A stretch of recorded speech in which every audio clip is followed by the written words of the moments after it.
उसका नाम हलीमा था। उम्र बस 22 साल। चेहरा मासूम, आंखों में रोशनी और दिल में कुछ कर गुजरने का जज्बा। वो अभी अभी यूनिवर्सिटी से तालीम मुकम्मल करके निकली थी। ख्वाब यही था कि बच्चों को पढ़ाएगी, उनके मुस्तकबिल को संवारेगी और समाज में कुछ बेहतरी लाएगी। मगर उसे अंदाजा नहीं था कि ख्वाबों के रास्ते इतने कठिन होते हैं। उसे एक हाई स्कूल में ऑनरेरी उस्तानी की हैसियत से तैनात किया गया, यानी न बाकायदा नौकरी, न तनख्वाह की कोई जमानत और ना ही कोई सरकारी सहूलियत, बस काम, वो भी बिला शिकवा।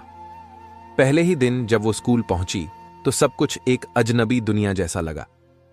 किसी ने नहीं पूछा कि तुम कौन हो, कहां से आई हो, ना कोई इस्तकबालिया बैनर, ना ही तारुफ का कोई सत्र। सिर्फ प्रिंसिपल ऑफिस से एक मोटी फाइल थमा दी गई जिसमें उसके क्लास का शेड्यूल और पुराने निसाब की कुछ कॉपियां थीं। हलीमा दुबली पतली लड़की थी, चेहरे पर सादगी नुमायां थी। वो एक पुरानी सी आवाज करती मोटरसाइकिल पर स्कूल आती थी, जो अक्सर सुबह के सन्नाटे में मोहल्ले के कुत्तों तक को जगा देती थी। उसके लिबास में कोई फैशन नहीं होता था। सादा सलवार कुर्ता, ऊपर से पुराना सा दुपट्टा और पैरों में चप्पल। मगर उन सादगी भरे कपड़ों में जो वकार छुपा था, वो शायद बहुतों के ब्रांडेड लिबासों में भी न झलकता। उस रोज जब वो क्लास की तलाश में निकली तो उसे जो कमरा सौंपा गया वो इमारत के पिछले हिस्से में था, जहां छत से पलस्तर झड़ रहा था, पंखा सिर्फ आवाज करता था और बल्ब रोशनी कम और झिलमिलाहट ज्यादा देता था। क्लास की कुर्सियां पुरानी, जिनमें कई की टांगें हिल रही थीं। वहां ना व्हाइट बोर्ड था, ना प्रोजेक्टर और ना ही बुनियादी तालीमी सहूलियतें। पहला तासुर ही मायूसकून था। मगर हलीमा ने दिल छोटा नहीं किया। वो एक किनारे बैठ गई और अपनी साथ लाई गई नोटबुक निकालकर सबक तैयार करने लगी। जब उसने इन सहूलियतों की कमी का जिक्र इंतजामिया से किया तो जवाब सर्द और बेमानी था। ऑनरेरी टीचर्स सिर्फ काम करते हैं, मांगे नहीं। ये सुनकर उसके चेहरे पर कुछ पल को खामोशी तारी हो गई, मगर उसने कुछ नहीं कहा। वो जानती थी शायद यही निजाम है और शायद इसे ही बदलने की जरूरत है। टीचर्स रूम में जब वो दाखिल हुई तो माहौल बिल्कुल बेगाना था। हर कोई अपने अपने गिरोह में मसरूफ, हंसी मजाक, चाय की चुस्कियां, पुरानी बातें, मगर कोई भी इस सादा सी लड़की को देखने का भी रवैया न रखता था। वो खामोशी से एक खाली कोने में जाकर बैठ गई। दिल तो चाहता था कोई आए, बात करे, पूछे कैसी हो, मगर शायद यहां किसी के पास इतना वक्त नहीं था। उसने चुपचाप अपनी कॉपी खोली, पेन निकाला और वहीं सबक दोबारा पढ़ने लगी जो उसने रात भर जाग कर तैयार किया था। उसके चेहरे पर थकान थी, मगर हौसला जिंदा था। उसने दिल में कहा, शायद अभी नहीं, मगर एक दिन मैं इस स्कूल का हिस्सा बनकर दिखाऊंगी और वो दिन दूर नहीं होगा। उसकी आंखों में ख्वाब अब भी जिंदा थे, ख्वाब जो वक्त, ताने और खामोश नजरअंदाज किए जाने से धुंधले तो पड़ सकते थे, मगर बुझ नहीं सकते थे। हलीमा स्कूल के माहौल से अब वाकिफ हो चुकी थी, मगर दिल के किसी कोने में उम्मीद अभी भी सांस ले रही थी कि वक्त के साथ सब बदल जाएगा। मगर वक्त जैसे थम गया था और तन्हाई की दीवारें और ऊंची होती जा रही थीं। वो रोज सबसे पहले स्कूल पहुंचती, अपनी पुरानी शोर करती मोटरसाइकिल को पीछे के कीचड़ भरे मैदान में खड़ा करती, जहां दूसरे उस्ताद अपनी गाड़ियां लाना पसंद नहीं करते थे। फिर धीरे धीरे वही बोसीदा सा बैग उठाए वो स्कूल के दरवाजे से दाखिल होती। बैग में किताबें होती, कॉपियां होती, मार्कर होते और उसकी उम्मीदें। मगर उसे देखकर किसी के चेहरे पर रोशनी ना आती। टीचर्स रूम में जब वो दाखिल होती, एक अजीब सा सन्नाटा तारी हो जाता। कुछ सीनियर उस्ताद बुदबुदाने लगते, कुछ चुपचाप नजरें चुरा लेते, जैसे वो वहां मौजूद ही ना हो। एक दिन तो हद हो गई, जब वो चाय की केतली के पास कप लेने पहुंची, एक टीचरनी बोल पड़ी, ये कप सीनियर्स के हैं, ऑनरेरी टीचर्स अपना साथ लाया करें। दिल में तीर सा लगा, मगर चेहरे पर खामोशी रही। वो चुपचाप वापस अपनी जगह गई और सिर्फ पानी पीकर बैठ गई। खाने के वक्त सब अपनी टेबल्स पर मग्न होते। हलीमा कई बार कोशिश करती कि किसी के पास बैठे थोड़ा सा ताल्लुक बने, मगर जैसे ही वो कुर्सी खींचती, या तो खामोशी छा जाती या कोई बहाना बनाकर उठ जाता। एक दिन तो एक उस्तानी ने खुलकर कह ही दिया, अगर तुम्हारे पास अपनी जगह नहीं है तो दूसरों में घुसने की जरूरत नहीं। उस दिन के बाद हलीमा ने ठान लिया, अब लंच या तो किसी खाली क्लास में होगा या स्कूल के बागीचे की उस बेंच पर जिस पर अक्सर गिरे हुए पत्ते जमा होते थे। उसका टिफिन सादा होता, अक्सर 2 रोटियां, साथ में अंडा या दाल, कभी कभार सब्जी। यही सादगी अब मजाक का सबब बन चुकी थी। कुछ उस्ताद कहते, ये तो बच्चों जैसा लंच लाती है। किसी को क्या खबर थी, वो खाना खुद रात को बनाती थी, क्योंकि उसकी मां बीमार थी और पिता एक छोटे से प्राइवेट दफ्तर में मुलाजिम थे। उसकी जिंदगी में न कोई आराम था न तामझाम, बस कुर्बानी थी और खामोश खिदमत। इन तमाम बातों के बावजूद हलीमा ने कभी शिकायत नहीं की, न इंतजामिया से न घर पर। वो बस अपने दिल में एक दुआ मांगती थी, या अल्लाह मुझे हौसला दे कि मैं इन हालात का सामना कर सकूं और मेरे सब्र को रायगांव न जाने देना। अब वो अपनी तन्हाई को ही अपनी ताकत बनाने लगी थी। हर दिन वो नए सिरे से सबक तैयार करती, अपनी क्लास के लिए मंसूबा बनाती और दिल में ये अज़्म रखती कि वो बच्चों की तालीम में फर्क लाकर दिखाएगी, चाहे बाकी दुनिया देखे या ना देखे। मगर तन्हाई कभी कभी दिल को चुभने लगती है, खास तौर पर तब जब कोई सुनने वाला ना हो, कोई पूछने वाला ना हो। वो अक्सर स्कूल के पिछले सहन में जाकर आसमान की तरफ देखती और दिल ही दिल में कहती, कब बदलेगा ये मौसम?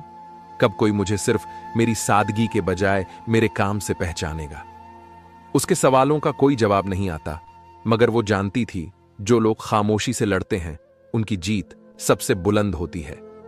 अभी तन्हाई के जख्म भरे भी न थे कि हलीमा एक नए इम्तिहान में दाखिल हो गई, बच्चों के रवैये का इम्तिहान। जिस रोज उसने पहली बार किसी क्लास का दरवाजा खोला, उसने अदब से सलाम किया। आवाज धीमी मगर पुरएतिमाद थी। कुछ बच्चों ने सर हिलाया, बाकी या तो मोबाइल में झुके हुए थे या एक दूसरे से मजाक में मसरूफ। किसी को नए उस्तानी के आने से हैरत न हुई, न ही दिलचस्पी।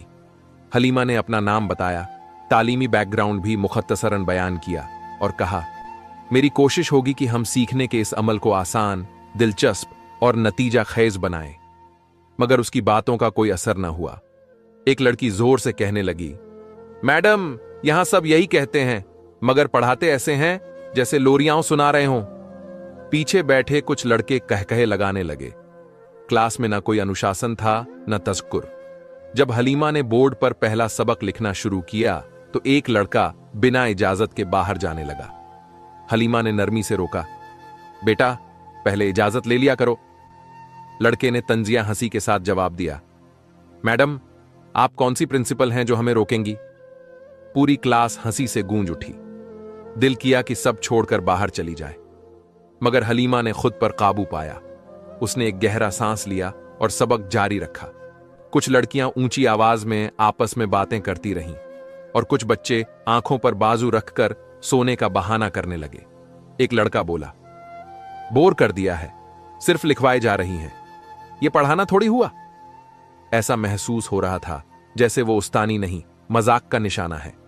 जब उसने सीनियर उस्तादों से इस रवैये का जिक्र किया तो उनमें से एक बोले, बच्चों का क्या है, उन्हें सख्ती से संभालना सीखो, जमाना बदल गया है, अब सिर्फ तमीज से कुछ नहीं होता। किसी ने यह नहीं कहा कि वो उसकी मदद करेंगे या क्लास का माहौल बेहतर बनाने में उसका साथ देंगे। बस एक जुमला दिया गया, ये बच्चे अब तुम्हारी जिम्मेदारी हैं, तुम ही संभालो। हलीमा ने दिल में सोचा, शायद वाकई मुझे ही ये जंग लड़नी होगी। वो जानती थी कि ये बच्चे भी किसी न किसी महरूमी के नतीजे में ऐसे बने हैं। शायद उन्हें तवज्जो चाहिए, रहनुमाई चाहिए, मोहब्बत चाहिए, और ये सब देने को वो तैयार थी, चाहे बदले में उसे सिर्फ तंज ही क्यों न मिले। उसने अगले दिन से एक नई हिकमत ए अमली अपनाई। वो क्लास में किसी कहानी से शुरुआत करती, फिर उस कहानी को सबक से जोड़ती। कभी किसी बच्चे को बोर्ड पर बुलाकर लिखवाती, कभी किसी ग्रुप को कोई सरगर्मी देती। मगर बच्चों का रवैया अचानक नहीं बदला। कुछ दिन और गुजरे, तब जाकर हल्की सी तब्दीली महसूस हुई। कभी कोई बच्चा कह देता, मैडम आपका अंदाज अच्छा है, मगर हम तो वैसे ही बिगड़े हुए हैं। ये सुनकर वो बस मुस्कुरा देती, क्योंकि यही इकरार उसके लिए पहली कामयाबी थी, एक छोटी सी जीत। वो जानती थी कि इन बच्चों में नफरत नहीं, सिर्फ नजरअंदाज किए जाने की आदत है, और अगर कोई उन्हें बार बार अहमियत दे तो वो धीरे धीरे पिघल जाते हैं। और हलीमा, वो तो सब्र की मिट्टी से बनी लड़की थी, जिसे जितनी बार भी रौंदो वो फिर उगाती है, नर्म मगर अडिग। वक्त गुजरता गया मगर हालात न बदले, बल्कि अब तो तंज का रंग और गहरा हो गया था। हलीमा को अब समझ आ गया था कि ये स्कूल सिर्फ बच्चों के रवैये का मसला नहीं, यहां बड़े भी कुछ कम नहीं। जहां उस्तादों का काम तरबियत देना था, वहीं उस्ताद एक नेकनियत उस्तानी को मजाक बनाकर पेश कर रहे थे।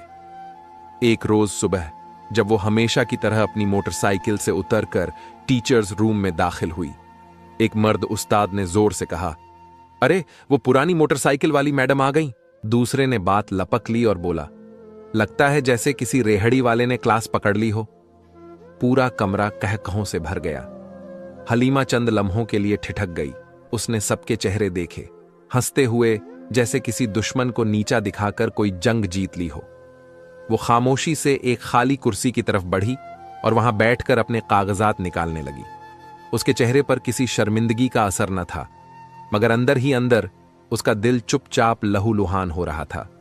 सब कुछ बर्दाश्त करते करते अब उसकी हिम्मत की दीवार में दरारें महसूस होने लगी थीं। कुछ दिन बाद जब वो बारिश के दिन स्लीपर पहनकर स्कूल पहुंची, एक उस्तानी ने उसे देखते ही जोर का कहकहा मारा और तंजिया लहजे में कहा, ये स्कूल है या सब्जी मंडी? हलीमा के पांव जमीन पर नहीं, जैसे दिल पर रख दिए गए हों, मगर उसने फिर भी मुस्कुराकर कोई जवाब न दिया। वो जानती थी कि इन लोगों को उसके अखलाकी वकार से ज्यादा दिलचस्पी उसके चप्पल, उसके दुपट्टे और उसकी मोटरसाइकिल से है।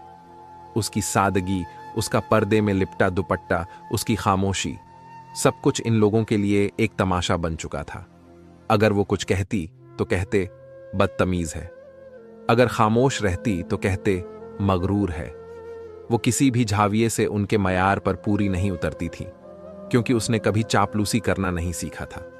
एक स्कूल मीटिंग में जहां तमाम उस्ताद अपनी राय दे रहे थे, हलीमा ने पहली बार हिम्मत करके कुछ कहने की कोशिश की। वो अभी चंद जुमले ही बोल पाई थी कि प्रिंसिपल ने हाथ के इशारे से उसे चुप करा दिया।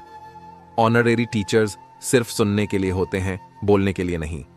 सारी नजरें उस पर थीं, मगर किसी ने उसके हक में एक लफ्ज भी न कहा। वो वहीं बैठ गई, खामोश।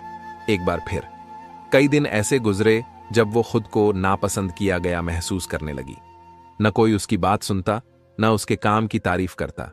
उसके हाथ से बनाए गए चार्ट्स, उसकी मेहनत से लिखी गई रिपोर्टें सब मेज पर रख दी जाती, बिना देखे वापस कर दी जाती। मगर इस सब के बावजूद वो रोज सुबह वही पुरानी मोटरसाइकिल निकालती, बैग अपने कंधे पर डालती और स्कूल पहुंच जाती, क्योंकि उसने खुद से वादा किया था वो हार नहीं मानेगी। तंज के ये तीर शायद उसके जिस्म पर जख्म न छोड़े, मगर रूह को झुलसा देते थे, और वहीं झुलसाने वाले लम्हे एक दिन उसे आग की तरह रोशन कर देंगे।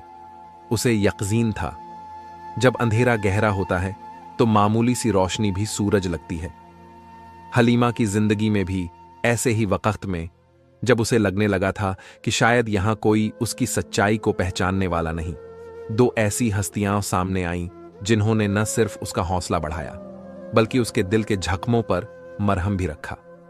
पहला चरागा था रैनाज, 11वीं जमात का एक खामोश, तन्हा मगर बेहद अदबी और तहजीब वाला लड़का।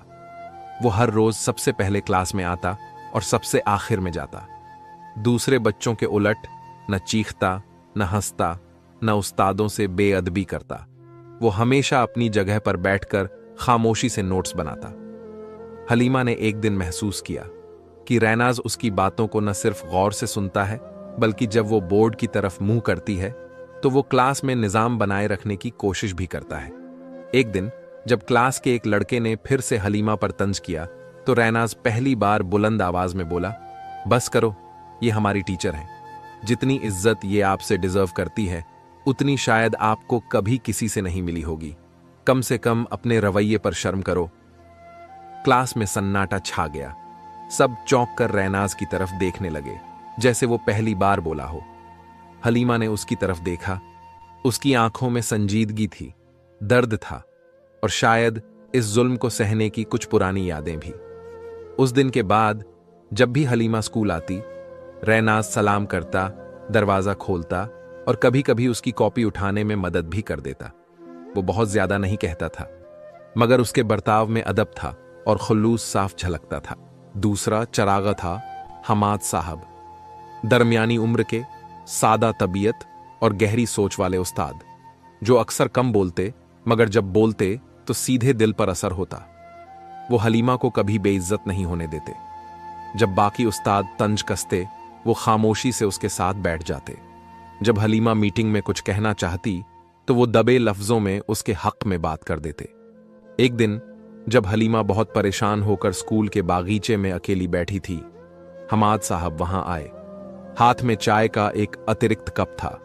वो बगैर कुछ कहे उसके पास आकर बैठ गए और बोले, अल्लाह सब देखता है बेटी, तुम जो कुछ सह रही हो वो तुम्हारी कमजोरी नहीं, तुम्हारी ताकत बनेगा, बस सब्र करो।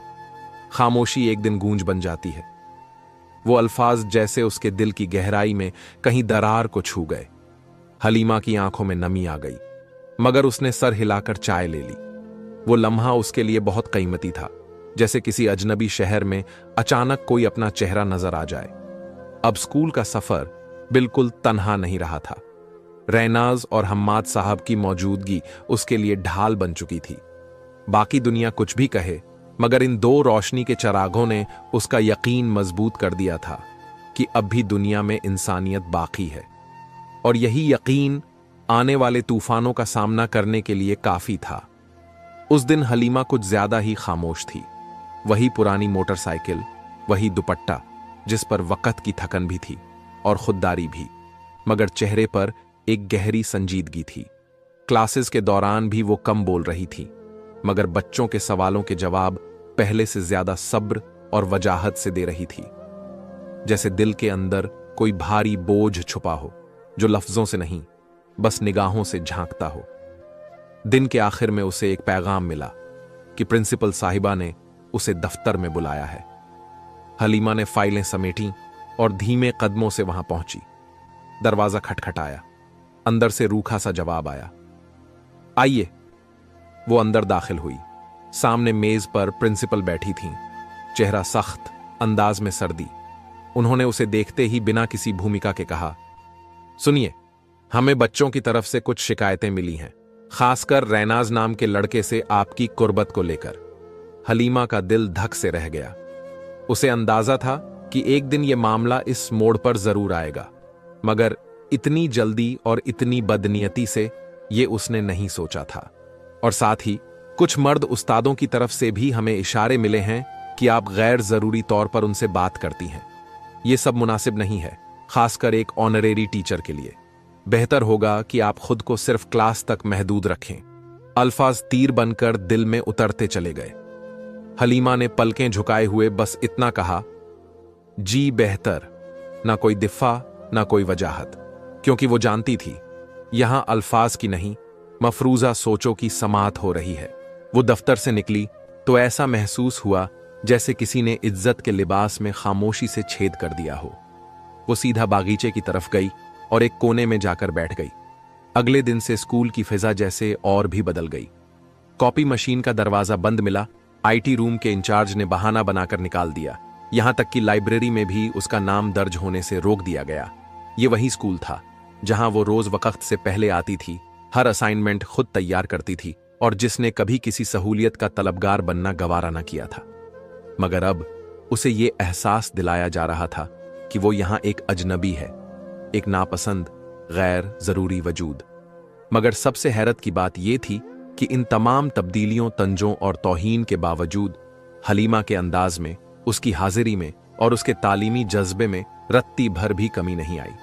वो अब भी सुबह सबसे पहले स्कूल पहुंचती।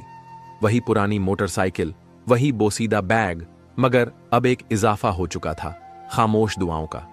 अब वो हर पेपर अपने हाथ से लिखती, बच्चों के लिए चार्ट्स खुद बनाती, बिना किसी तकनीकी सहूलियत के सबक तैयार करती। कभी कभार बागीचे में बैठकर बच्चों के लिए सवालनामे बनाती और उन बच्चों को समझाने के नए तरीके सोचती। जो उसके जतन के बावजूद उस पर शक करते थे।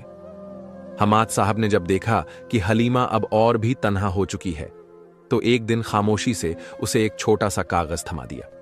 उस पर लिखा था, यकीन रखो, जो तुम्हारे साथ हो रहा है वो तुम्हें तोड़ने के लिए नहीं, निखारने के लिए है। अल्लाह हर आजमाइश के बाद इनाम जरूर देता है। वो कागज उसके लिए सिर्फ अल्फाज नहीं था, वो उसके अंदर के जख्मों पर एक नर्म मरहम था।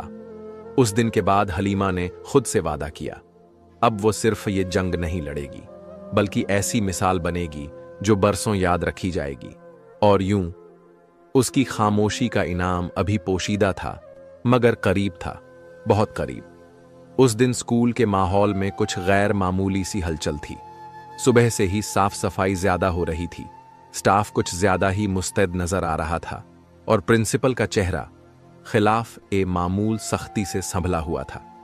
दरवाजे पर दो चौकीदार एक दूसरे से कानाफूसी कर रहे थे, जैसे किसी अहम शख्सियत के आने की खबर मिली हो।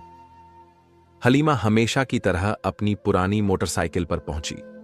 गेट के करीब कुछ उस्ताद खड़े थे, जिन्होंने उसे ऐसे देखा जैसे कोई बेवकत की मखलूकन हो, मगर वो हमेशा की तरह खामोश रही। बोसिदा बैग कंधे पर रखा और बागीचे के बेंच पर बैठकर क्लास प्लान देखने लगी। अभी कुछ ही देर गुजरी थी कि स्कूल के मुख्य गेट पर एक बड़ी काली शीशे वाली गाड़ी आकर रुकी। सबकी नजरें उसी गाड़ी पर जा टिकीं। गाड़ी से उतरने वाला शख्स धीमा, पुरवकार और बाइख्तियार लग रहा था। साथ में दो अफसर, हाथ में फोल्डर, आंखों में सवाल। ये थे महकमा ए तालीम के डायरेक्टर साहब, वो शख्सियत जिनका स्कूल आना आसमानी बिजली के गिरने जैसा होता था। प्रिंसिपल हड़बड़ाकर बाहर आईं। चेहरे पर मुस्कुराहट जरूर थी, मगर माथे पर पसीना भी साफ था। सब उस्तादों को लाइन में खड़ा किया गया। बच्चों को फौरन असेंबली हॉल में जमा होने का हुक्म मिला। हर कोई अपनी जगह पर पहुंच गया। सिर्फ हलीमा एक तरफ खामोशी से खड़ी थी।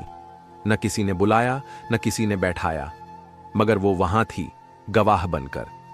डायरेक्टर साहब माइक पर आए और संजीदा लहजे में बोले, हमें एक खुफिया शिकायत मिली है कि इस स्कूल में ऑनरेरी उस्तादों के साथ गैर इंसानी, गैर अखलाकी और तौहीन आमेज सुलूक किया जाता है। पूरा हॉल सन्नाटे में डूब गया। प्रिंसिपल का चेहरा सख्ती से जामद और कुछ उस्तादों की रंगत पीलापन लिए कांप रही थी। फिर उन्होंने एक कागज निकाला और ऊंची आवाज में पढ़ा, ये वो स्कूल है जहां मेरी बेटी को तायुनात किया गया, उस मकसद से कि मैं अपनी आंखों से देख सकूं कि हमारे तालीमी इदारों में अखलाकियात का क्या हाल है। सब हक्का बक्का रह गए। हलीमा वहीं खड़ी, न चेहरे पर हैरत थी, न गुरूर, बस एक सुकून, जैसे वक्त ठहर गया हो। डायरेक्टर साहब ने हलीमा की तरफ इशारा करते हुए कहा, जी हां, यही हैं वो उस्ताद जिन्हें आप सबने नजरअंदाज किया, मजाका बनाया और जिनके सब्र का इम्तिहान रोज लिया। प्रिंसिपल की निगाहें झुक गईं। कुछ उस्तादों ने गर्दनें नीचे कर लीं। जो कभी उसकी मोटरसाइकिल पर हंसते थे, अब अपनी कुर्सियों पर सन्नाटे में जमे बैठे थे, साकित और शर्मिंदा।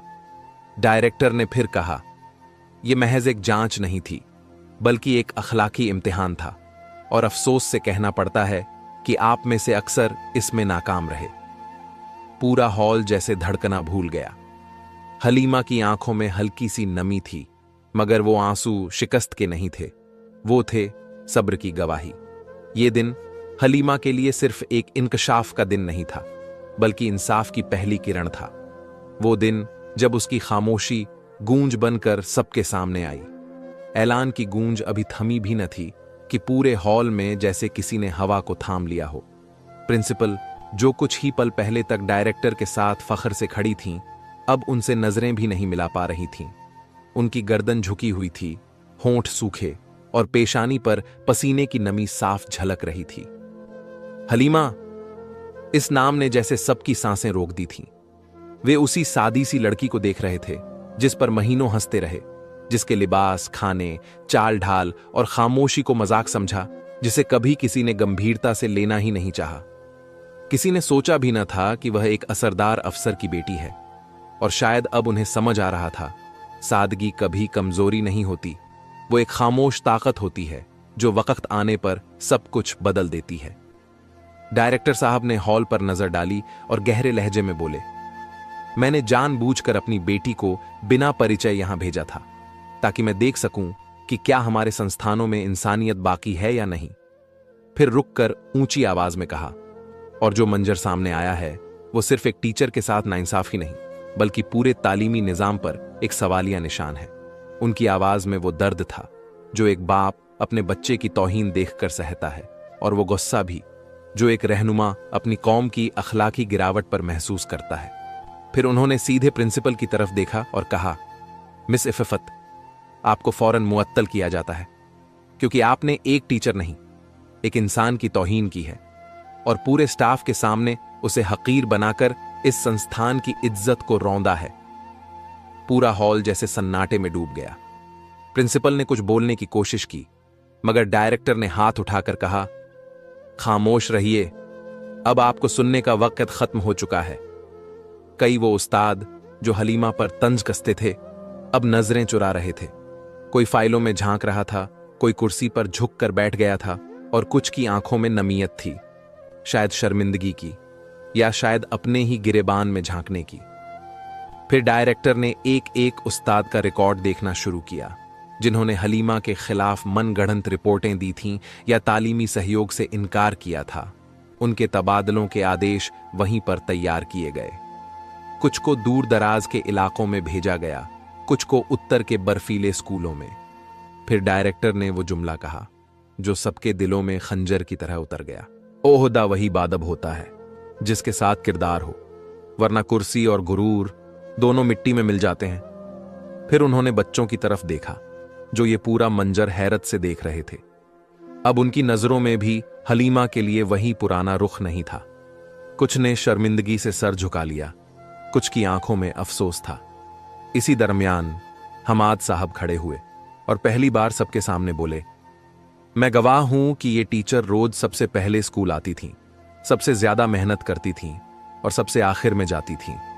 अगर हमारे समाज में ऐसी बेटियां ना हों तो तालीमी इदारे सिर्फ इमारतें रह जाएंगी, रूह नहीं। पूरा हॉल तालियों से गूंज उठा। वही लोग जो कल तक हलीमा को मजाका समझते थे अब उसे इज्जत के मर्तबे पर खड़ा देख रहे थे।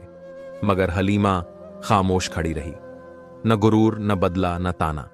सिर्फ आंखों में एक सवाल था, क्या अब भी ये चेहरे सच्चे हैं या नकाब उतरने के बाद सिर्फ खाली आंखें रह गई हैं।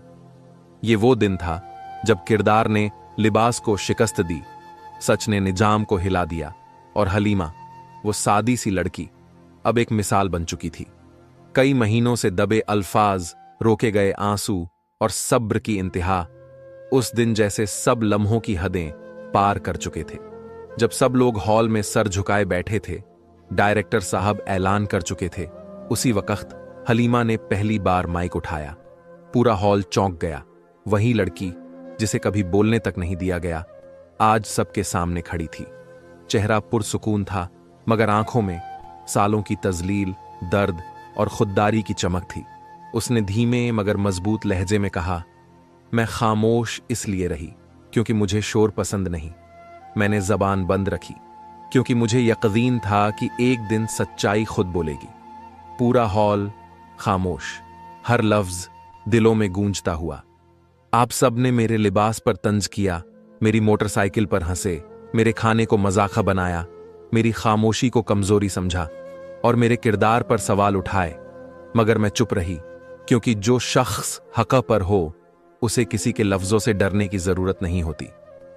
कुछ उस्तादों की आंखें झुक गईं, कुछ की पलकें भीग गईं, मगर हलीमा के लहजे में ना गुस्सा था ना इंतकाम, सिर्फ सच था। ये स्कूल मेरे लिए सिर्फ तालीमी इदारा नहीं था, ये मेरी आजमाइश थी और मुझे फख्र है कि मैंने यहां सब्र, किरदार और इज्जत का दामन नहीं छोड़ा। मैंने बदतमीजी का जवाब बदतमीजी से नहीं दिया, मैंने इज्जत की जंग खामोशी से लड़ी। फिर उसने रैनाज की तरफ देखा जो बच्चों की सफ में सबसे आगे बैठा था। उसकी आंखों में आंसू थे मगर वो उन्हें छुपा नहीं रहा था। हलीमा ने कहा, अगर इस सफर में कोई मेरी ताकत बना तो वो ये बच्चा था जो एक तालिबे इल्म होते हुए भी उस्तादों को सबक दे गया, इज्जत का हमदर्दी का और हक की पहचान का। डायरेक्टर साहब ने रैनाज को स्टेज पर बुलाया और सबके सामने उसे मुकम्मल स्कॉलरशिप से नवाजा गया। बच्चों ने तालियां बजाईं और उन तालियों में वो एहतराम था जो शायद हलीमा को पहले दिन से मिलना चाहिए था। इसी दरमियान हमाद साहब भी खड़े हुए और बोले, मैं सिर्फ इतना कहूंगा कि अगर हम अपनी बेटियों को सादगी और गैरत के साथ जीना सिखा दें तो दुनिया के किसी तंज से वो न डरती हैं न झुकती हैं।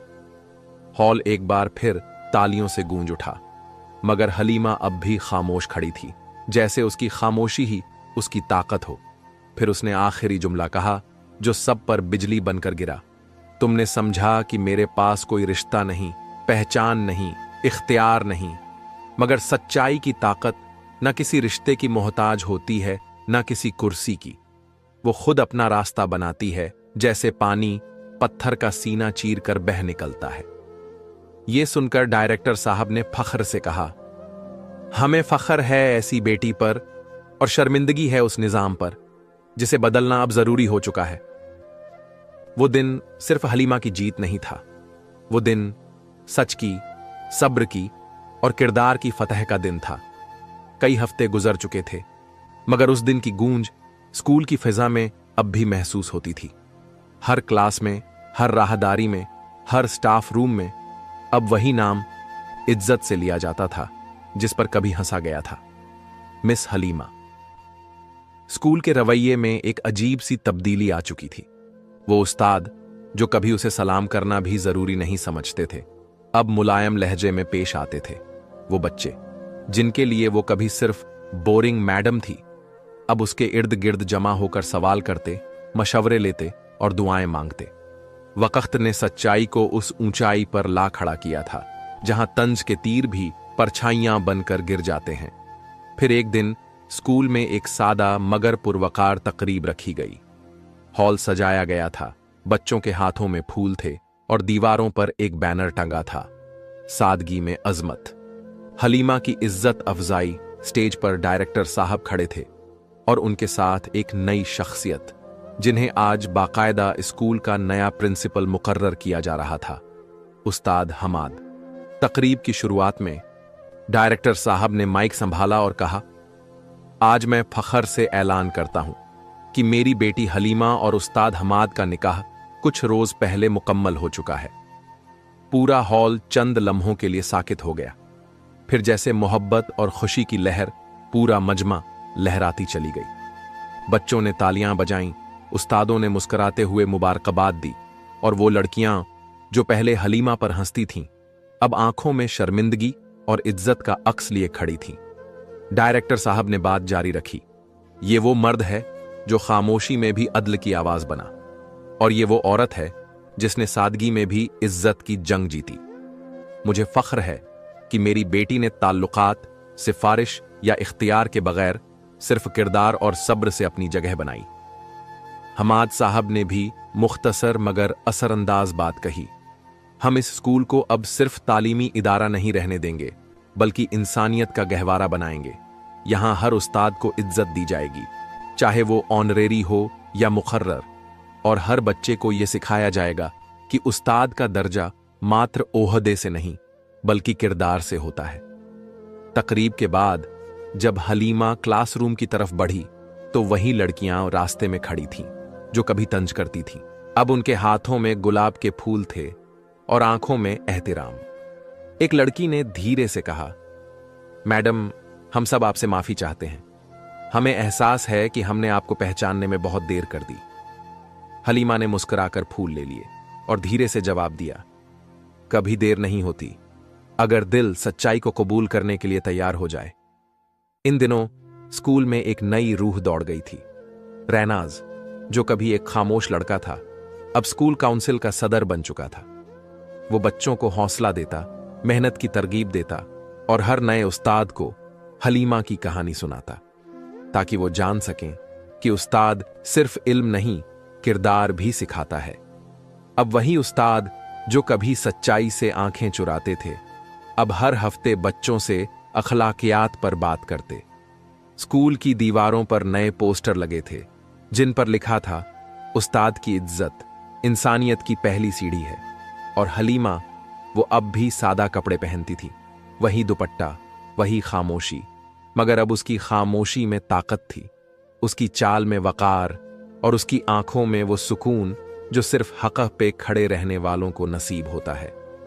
ये थी एक सादा लड़की की कहानी जो हमें सिखाती है, अगर ज़र्फ हो तो सादगी में भी अज़मत छुपी होती है, अगर सब्र हो तो खामोशी में भी आवाज़ होती है, और अगर नीयत खालिस हो तो रास्ता खुद बन जाता है।